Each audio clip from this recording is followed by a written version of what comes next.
अस्सलाम वालेकुम, कैसे हैं आप सब। आज मैं आपको दिखाऊंगी खूबसूरत से ब्राइडल हार सेट जो कि नहायत ही खूबसूरत हैं। दो हैवी में हैं और एक थोड़ा सा लाइट में है। ये देखिए कितना खूबसूरत हैं। ये गोल्ड के ही हैं और एक माला सेट है जो कि नहायत ही खूबसूरत है।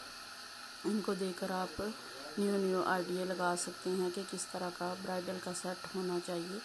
ये देखिए ये माला सेट है, कितना खूबसूरत है।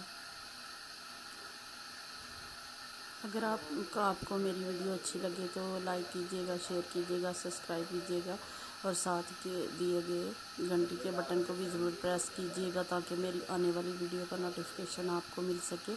और हानिया फैशन ब्लॉग को सब्सक्राइब कीजिएगा। ये देखें कितने खूबसूरत कड़े भी हैं साथ। और ये फिर माला सेट। मुझे दें इजाज़त। अल्लाह हाफिज़।